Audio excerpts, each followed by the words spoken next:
Monsieur le commissaire et vice-président de la Commission, Monsieur le ministre de l'Économie et des Finances, Messieurs les présidents, Mesdames et Messieurs les représentants des autorités de contrôle, Mesdames et Messieurs les dirigeants des associations d'assureurs européennes et nationales, chers collègues, dirigeants des sociétés d'assurance, Mesdames, Messieurs, chers amis, et vous tous qui nous suivez en ce moment en live sur le site de la Fédération, vous étiez plus de 10 000 l'an dernier, je vous souhaite la bienvenue à la Maison de l'Assurance.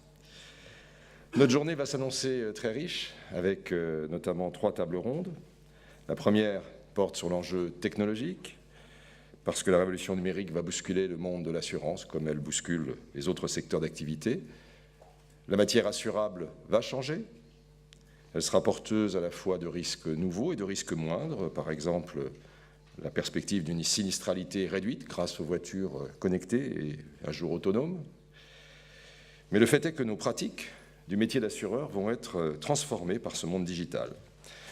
Des souscriptions en ligne, une gestion plus automatisée des sinistres, une lutte anti-fraude plus efficace, et un tout premier enjeu pour les assureurs qui sera de faire évoluer leur culture d'entreprise, de stimuler leur capacité d'innovation, parfois encore handicapée par un excès de régulation.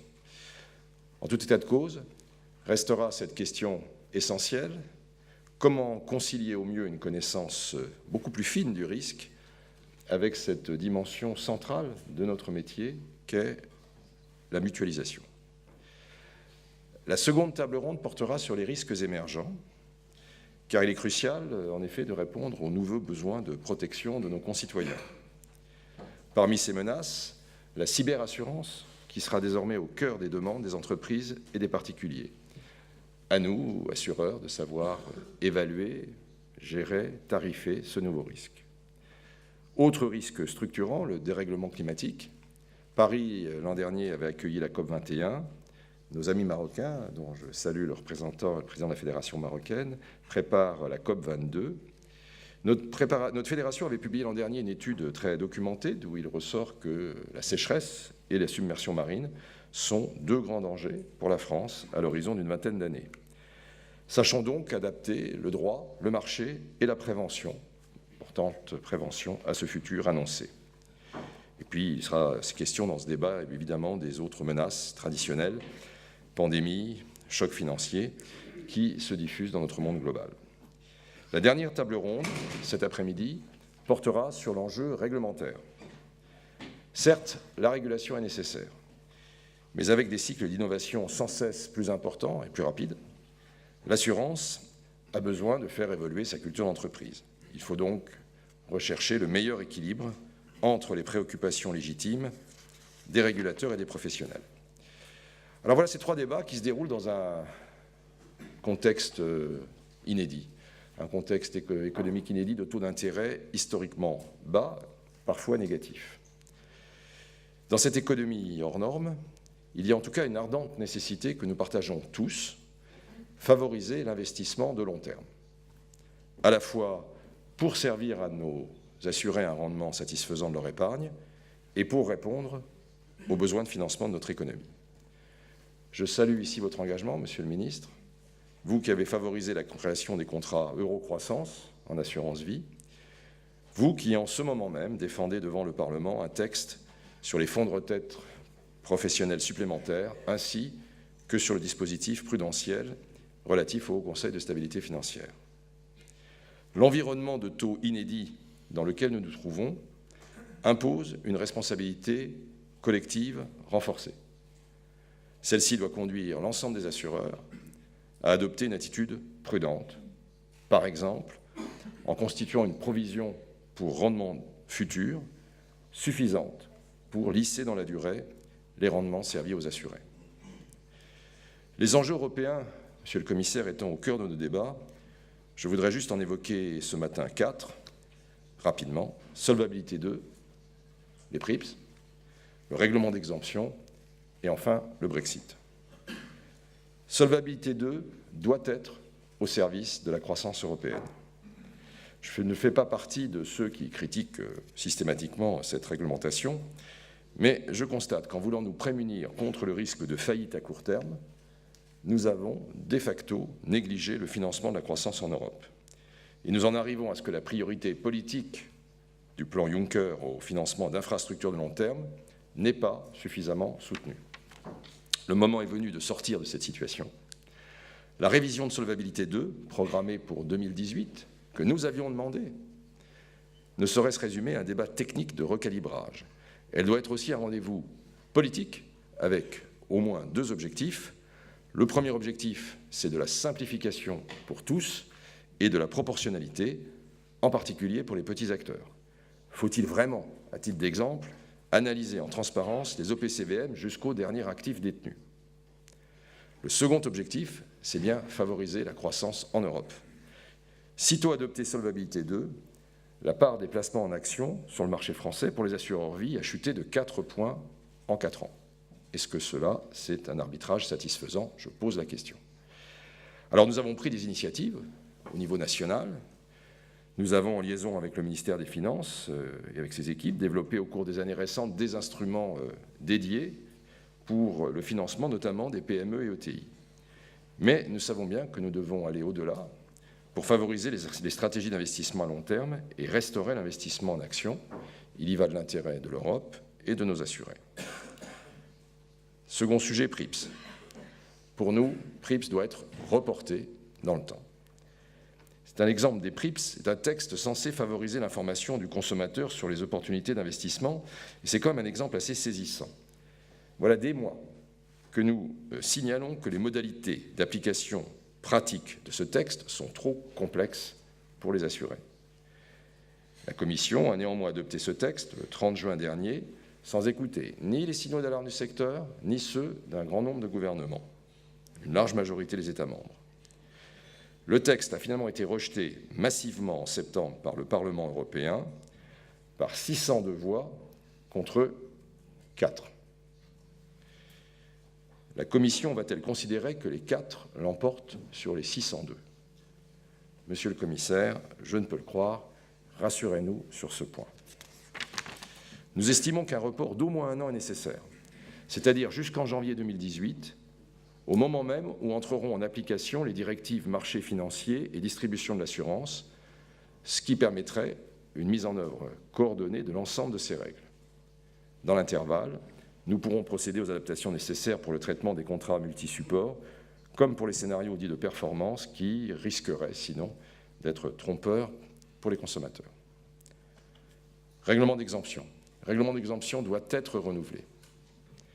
C'est l'exemple parfait de l'importance d'un meilleur dialogue entre la Commission et les acteurs du secteur, car nous avons absolument besoin du renouvellement du règlement d'exemption en matière de concurrence, afin de favoriser l'accès au marché du plus grand nombre d'acteurs et aussi de permettre des coopérations quand le marché ne peut répondre seul aux besoins.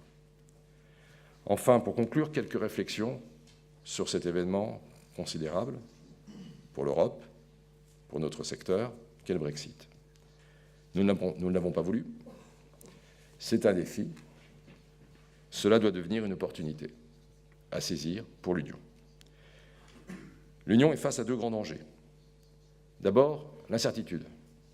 L'incertitude qui risquerait de prolonger la période de croissance faible. Plus les négociations traînent, plus l'environnement des taux d'intérêt bas se prolonge, plus cela posera des problèmes à notre secteur et à d'autres, en vie comme en dommages. Ensuite, nous devons être vigilants, c'est le second risque, face à ce risque de dumping fiscal et réglementaire qui serait à notre porte. Car il y a effectivement une tentation pour certains de préserver ainsi l'attractivité de la City. Mais cela ne serait pas acceptable ni pour l'univers de l'assurance, ni pour l'univers de la réassurance européenne.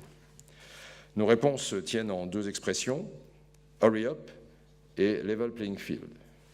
Allons vite, pas de discrimination entre acteurs et surtout pas d'Europe à la carte.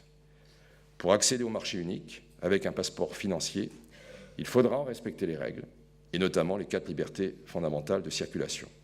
Nous demandons à tous les négociateurs européens une extrême fermeté sur ce point. Permettez-moi une dernière remarque au moment où nos amis britanniques négocient leur départ de l'Union. Serait-il normal qu'ils soient en mesure d'orienter de façon décisive les négociations sur les textes à venir concernant les secteurs de l'économie européenne où ils sont des acteurs importants? en particulier dans le cas de Solvabilité 2, qui est un cadre particulièrement exigeant sur le plan prudentiel. Nous estimons qu'aucun compétiteur ne doit pouvoir s'y soustraire en application d'une convention particulière. Dans le cas contraire, nous nous retrouvions dans une situation potentielle de conflit d'intérêts qui, c'est vrai, n'est pas prévu dans les textes européens, mais qui, de fait, pose un problème politique et qui appelle donc une réponse politique. J'irai plus loin, la France deviendra le premier marché d'assurance de l'Union européenne post-Brexit. Londres, devenue place offshore pour les Européens, peut-elle, dans ces conditions, être encore le siège des autorités de régulation? Ou ne doit-on pas plutôt tirer les conséquences du processus de séparation engagé pour esquisser une future Europe financière prenant appui sur deux pôles, Francfort pour la régulation bancaire, Paris pour la régulation de l'assurance? Ce sont là, Monsieur le ministre, Monsieur le commissaire, les questions que la profession se pose et vous pose. Je vous remercie une fois encore de votre présence fidèle à ce rendez-vous international de l'assurance et je cède tout de suite la parole à Michel Sapin pour introduire cette grande journée d'échange. Bonne journée à tous.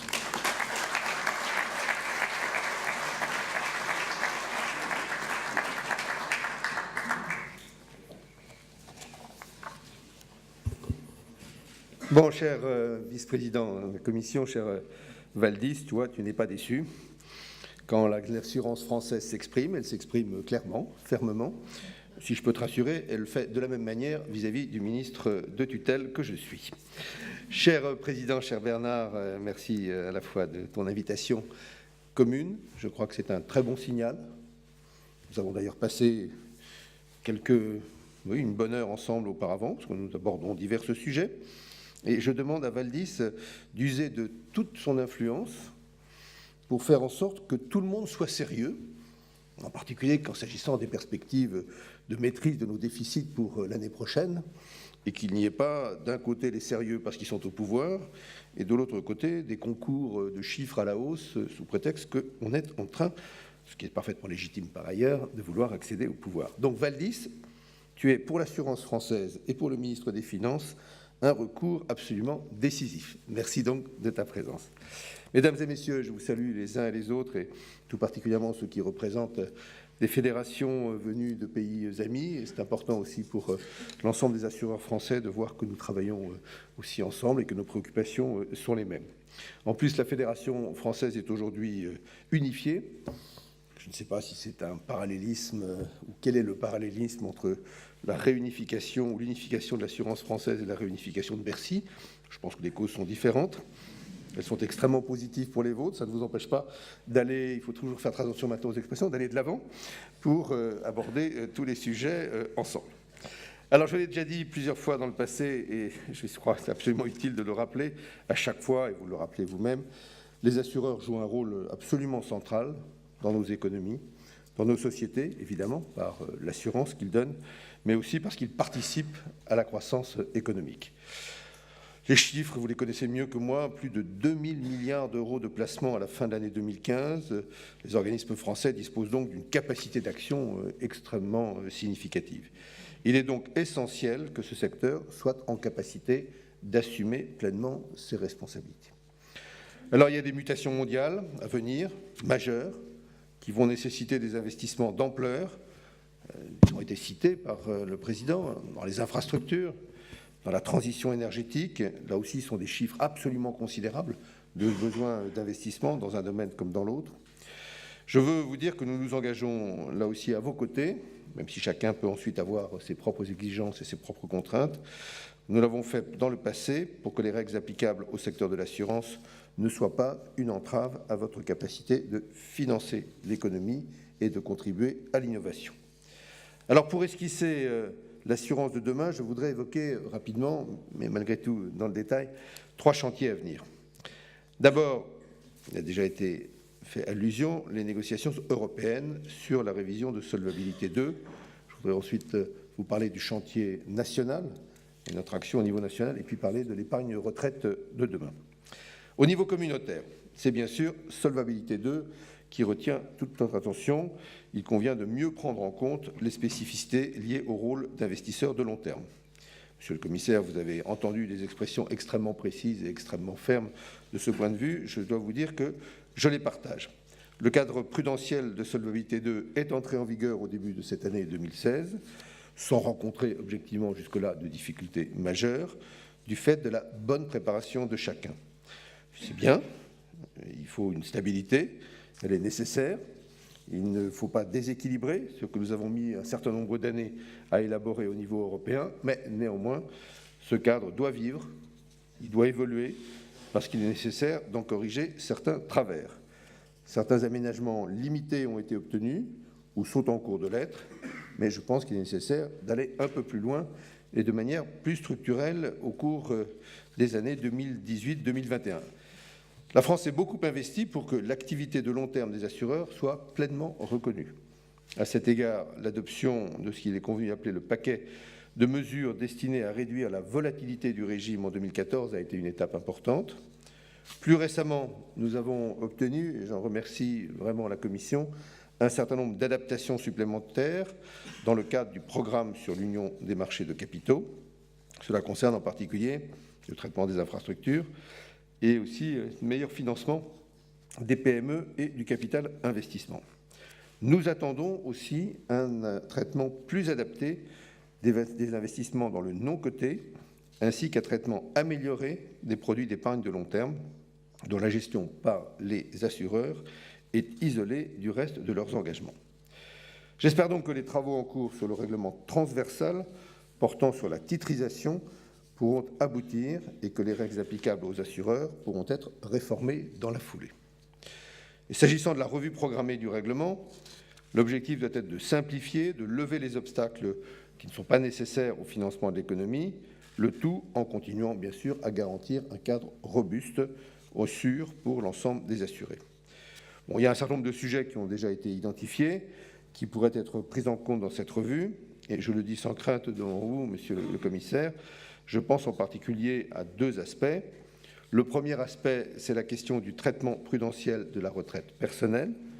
On voit bien qu'il n'est pas justifié que ce traitement soit si différencié selon que la cotisation s'effectue dans un cadre personnel ou professionnel. Je pense également à la prise en compte de la qualité de la supervision au niveau national. Et j'en profite bien sûr pour à la fois saluer les personnes, mais aussi saluer la qualité des travaux de l'autorité de contrôle prudentiel et de régulation, qui est une autorité administrative indépendante, dont la réputation est extrêmement bonne, et c'est un atout pour l'assurance française. Je sais aussi que certains acteurs souhaiteraient un certain nombre d'ajustements ciblés, notamment s'agissant du risque de marché. Toutes ces demandes ont leur légitimité dans la mesure où elles sont suffisamment documentées. Le deuxième chantier, c'est le niveau national. Nous agissons pour permettre aux assureurs de mieux financer l'économie. Le gouvernement a décidé de créer des organismes dédiés à l'exercice de l'activité de retraite professionnelle supplémentaire, soumis à un cadre prudentiel adapté. Comme l'a indiqué Bernard Spitz, ce projet est inscrit dans le texte que je défends actuellement devant le Parlement et que des bons observateurs de l'histoire parlementaire française ont la gentillesse d'appeler Sapin 2. Au regard de ce profil de long terme, l'épargne constituée dans le cadre de la retraite professionnelle supplémentaire, qui représente aujourd'hui près de 130 milliards d'encours, doit pouvoir être mobilisée pour mieux financer l'économie. Le régime prudentiel actuel de la gestion de cette épargne n'est pas adapté. Et c'est pourquoi nous avons réfléchi à un cadre prudentiel ad hoc, sans évidemment remettre en cause le niveau de prudence actuel vis-à-vis des assurés. L'attractivité d'épargne retraite repose sur une relation de confiance de long terme entre l'épargnant et la société à laquelle il confie ses revenus futurs, et il faut toujours en tenir compte. En tous les cas, je vous remercie d'avoir contribué avec la vivacité que vous connaissez à votre président et à l'équipe qui vous l'entoure, aux travaux en cours pour élaborer ce nouveau cadre prudentiel. Et je compte bien sûr sur vous pour rester mobilisés ces prochaines semaines autour de ce sujet, parce que je ne sais pas pourquoi, chaque fois qu'il y a des sujets de cette nature, il peut y avoir des interférences des uns ou des autres pour faire bouger parfois les lignes, mais derrière les lignes, il peut y avoir des éléments extrêmement importants. Une fois que la loi sera votée, l'ordonnance, les textes réglementaires seront extrêmement rapidement publiés. J'y attache une importance considérable et mes collaborateurs, au sein en particulier de la direction du Trésor, il y en a ici que je salue, savent qu'ils doivent déjà, dès maintenant, commencer à rédiger, c'est déjà fait, les textes d'application de la loi Sapin 2, parce que vous devez pouvoir, dès 2017 et dès le début de 2017, créer, par exemple, en l'occurrence, des fonds de retraite professionnels supplémentaires. Un autre élément au niveau national sur lequel j'aimerais insister, c'est la mesure sur laquelle nous travaillons qui doit permettre de renforcer la stabilité financière et la protection des assurés. Là aussi, le président y a fait allusion. Toujours dans le même projet de loi, nous prévoyons la création d'un régime de résolution pour les assurances, ce qui est une première en Europe. Et puisque, monsieur le commissaire, vous êtes là encore présent à vos côtés, il me semble important de vous en dire un mot. Donner à l'autorité de contrôle prudentiel des moyens d'intervention rapides auprès des assureurs permettra de prévenir des crises qui pourraient affecter des organismes d'assurance ou, lorsqu'elles surviennent, de limiter le plus possible leur impact. Et avec ce nouveau régime de résolution, la France va se positionner comme l'un des pays les plus avancés de la réglementation financière applicable aux assurances. Et je pense que nous pourrons promouvoir ce cadre de résolution pour une future initiative européenne dans ce domaine. Enfin, troisième et dernier chantier, un nouveau modèle d'épargne retraite de long terme qui contribue à des objectifs de financement conformes à l'intérêt général. Les évolutions prudentielles dont j'ai parlé, aussi importantes soient-elles, ne doivent pas occulter la question de ces produits assurantiels utilisés par les épargnants, a fortiori dans un contexte de taux extrêmement bas. L'épargne retraite, par construction, est une épargne longue qui repose sur la rente et c'est un enjeu central pour l'assurance. Au-delà de la gestion du risque de longévité, je dirais que vous y êtes habitués, c'est au cœur du métier de l'assurance de personnes, elle répond aussi aux besoins de financement des acteurs économiques portant des investissements longs et parfois risqués, facteurs de croissance. Enfin et surtout, elle permet de maximiser les revenus de remplacement des actifs qui partiront à la retraite dans les prochaines années ou dans les prochaines décennies, au-delà des réformes qui ont pu être menées par les uns comme par les autres pour consolider les régimes publics.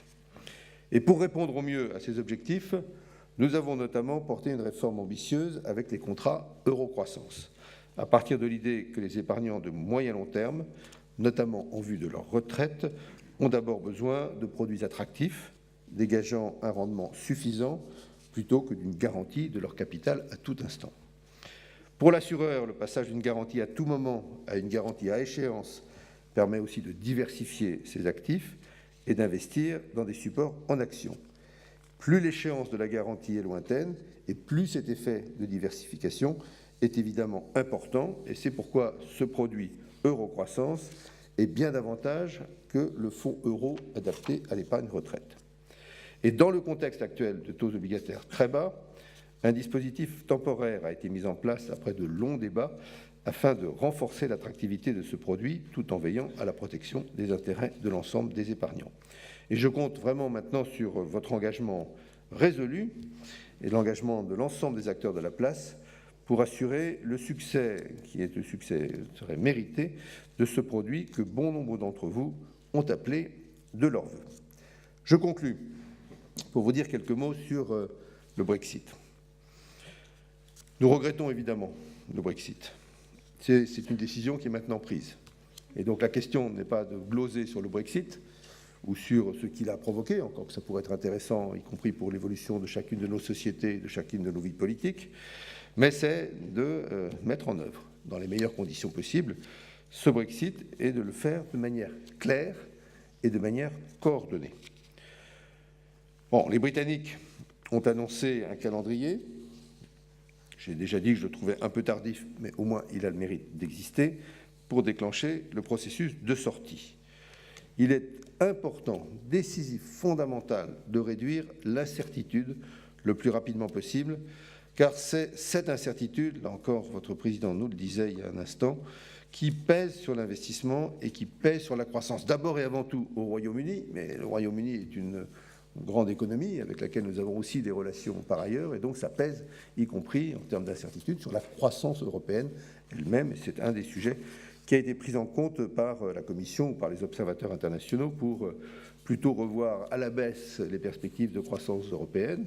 Et plus l'incertitude est grande, plus ces risques-là sont grands, plus on la maîtrise, et plus nous pourrons retrouver des perspectives de croissance fortes. Il ne peut pas y avoir de négociation ou de pré-négociation avant la notification de l'article 50. Mais l'annonce du calendrier va quand même nous permettre de nous préparer, nous aussi, au mieux. Nous avons d'ores et déjà lancé un travail d'analyse, vous le connaissez, de toutes les conséquences en lien avec tous les secteurs économiques. Les pays de l'Union européenne, dont nous-mêmes bien sûr, souhaitent maintenir des relations les plus proches possibles avec nos voisins, mais toujours selon les principes posés par les 27. Et en particulier, le fait que l'accès au marché intérieur suppose le respect des 4 libertés de circulation, mais aussi suppose la pleine application des règles de l'Union européenne, et on ne peut pas déroger avec ce principe. C'est un point très important. Là encore, Bernard, tu as insisté sur ce point à juste titre. Il est évident que même s'il ne s'agissait pas pour le Royaume-Uni d'avoir un accès entier au marché intérieur, il faudra vérifier que les règles applicables aux biens, et en l'occurrence aux services britanniques, sont les mêmes que celles qui sont applicables aux biens et aux services européens. Et ce sera par définition le cas au début, mais cela devra le rester dans la durée, au cas où, pour assurer une concurrence équitable et une maîtrise des risques par l'Union européenne. Je serai particulièrement attentif, dans les mois qui viennent, au respect de ces principes. Et je mets en garde les uns et les autres, et tout particulièrement nos amis britanniques, à la tentation de ce que j'appelle le saucissonnage, discuté par secteur. Le risque, c'est que le secteur financier se retrouve le dernier, après que tout ait été conclu sur d'autres domaines. Pour nous, l'agriculture, c'est important. Pour nous, les voitures, c'est important. Je pourrais prendre comme ça un certain nombre. Le luxe, c'est important. Je ne voudrais pas qu'on se retrouve ici en étant la dernière tranche de saucisson, c'est-à-dire celle sur laquelle on finit par faire les arbitrages qui ne seraient pas de bonne qualité. Pas de saucissonnage. Le saucisson, il est entier. Et on discute notre saucisson et on n'y touche pas, comme ça, sans précaution. Et pas de saucissonnage non plus par pays. Bien sûr, c'est la Commission qui a la responsabilité, mais on voit bien les tentations qui pourraient exister d'aller, de la part de la Grande-Bretagne, prendre contact auprès de tel ou tel pays pour essayer de trouver une sorte de pré-compromis qui permettrait de préparer au sein de la Commission le compromis final. Non, là aussi, les 27, c'est un seul, pardon, je vais arrêter avec cette comparaison, c'est un seul saucisson, et celui-là non plus, il ne faut pas vouloir le manger par petits morceaux. Alors, jusqu'à la sortie de la Grande-Bretagne, les Britanniques, et là aussi c'est une préoccupation qui nous est commune, restent membres de l'Union européenne à part entière. Ils ont les mêmes droits, les mêmes devoirs. Nous comptons sur cette bonne coopération de la part de la Grande-Bretagne dans le cadre d'une coopération loyale, qui est d'ailleurs explicitement prévue dans les traités, car c'est l'essence même de l'Union européenne. Nous ne pourrons donc pas accepter que le Royaume-Uni impose ses préférences sur des textes qu'il n'appliquera pas, mais qui lui donneraient potentiellement une position privilégiée une fois sorti de l'Union. L'Union européenne ne peut pas être bloquée pendant des mois ou des années que dureront la négociation, et je peux vous dire, je veillerai particulièrement à ce que l'Union européenne préserve toute sa capacité de décision, toute sa capacité de régulation, là où c'est nécessaire. Merci de votre attention.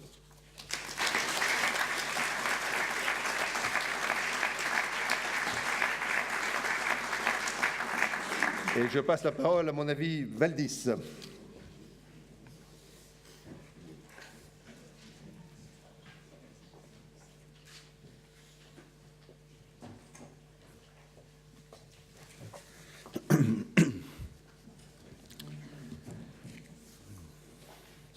Okay, Honorable Mr. Minister.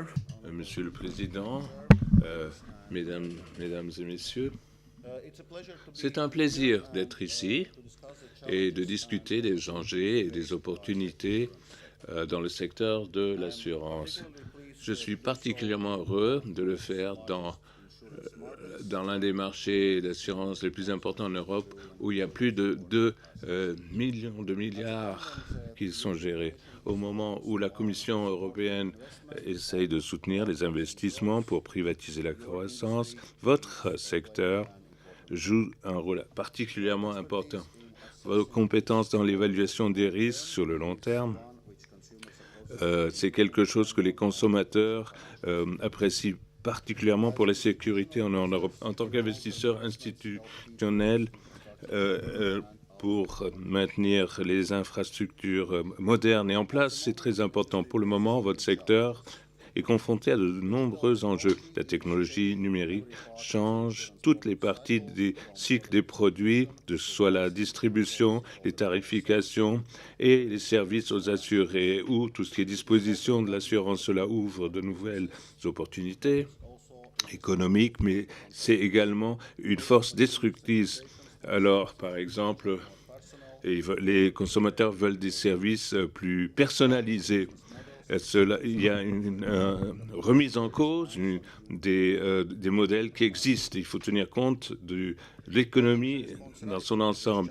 Trouver les bonnes réponses, c'est très important, mais l'objectif de la Commission, c'est un cadre logistique qui soutienne un secteur de l'assurance qui soit compétitif. Avec cela en tête, il faut suivre de très près de la concurrence accrue et également tout ce qui est logistique. Et on veut avoir une approche basée sur les prévisions qui tiennent la route. La réponse aux nouvelles technologies et aux nouveaux modèles économiques créés dans le secteur des services à un tel état que la Commission européenne a mis en place un groupe de travail. On vaut mieux comprendre les implications des nouvelles technologies pour nos règles et pour nos mesures réglementaires et fiduciaires.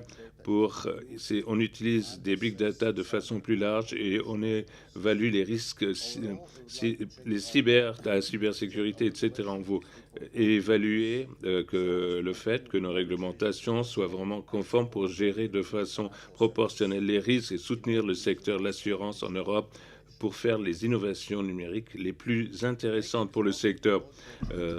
C'est très important de tenir compte de ces changements pour nos services également. On essaye de voir comment on peut approfondir le marché unique. On a eu des consultations et on travaille sur un plan d'action fondé sur de nombreuses réactions qu'on a eues d'individus, de groupes de consommateurs et d'entreprises. Ces actions cherchent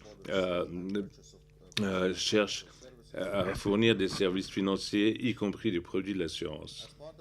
Faisant partie de cette poussée, on essaie de voir comment on peut encourager des systèmes qui peuvent identifier les consommateurs sans mettre en danger l'environnement, la sécurité et améliorer l'accès à l'information pour les consommateurs puissent faire des décisions éclairées dans d'autres pays sur les produits de l'assurance pour voir s'il est possible de fournir une plus grande clarté sur les coûts des services financiers dans différents marchés. Dans le secteur de l'assurance, plus précisément, on essaye de voir comment augmenter la portabilité tout ce qui concerne l'assurance de la voiture. Alors, certains services transfrontaliers sont examinés de façon très soignée. On essaye de voir l'amélioration de la comparabilité des produits et on présentera ces plans d'action à ce propos dans les prochains mois. Un but important des marchés des capitaux, c'est d'améliorer l'environnement des investissements. La première mesure a été un amendement à solvabilité pour réduire les exigences de capitaux pour les projets d'investissement et pour les fonds d'investissement à long terme de plusieurs pourcentages. On a mis en place également des mesures temporaires pour alléger un petit peu les exigences pour les assureurs non comptés. Actuellement, on essaie de voir si on peut prolonger cet environnement pour des capitaux ou des fonds propres moins élevés. On essaye de faire en sorte que les assurés fassent partie de notre plateforme pour la titrisation des marchés pour avoir une titrisation qui soit standardisée et sûre. Les États membres sont d'accord sur cette proposition et l'ont fait très vite. Le Parlement maintenant devra s'occuper de cette proposition. Plus ça prend de temps, plus on va retarder des investissements à l'économie dans son ensemble. Lorsqu'on aura un accord politique, il y aura un amendement qui sera mis en œuvre par rapport à Solvabilité 2 pour avoir pour que les titres standardisés, etc., puissent s'appliquer aux assureurs également. Le travail qu'on fait pour fournir plus de choix pour les personnes, pour les gens qui veulent prendre leur retraite et pour leur pension, cela devrait apporter des opportunités pour les investisseurs. Alors, actuellement, il n'y a rien dans ce sens. On voudrait élargir les choix et avoir un effet d'échelle. Alors, on va lancer une consultation du public pour déterminer comment avoir des produits de pension individualisés et qui ne soient pas à des prix prohibitifs.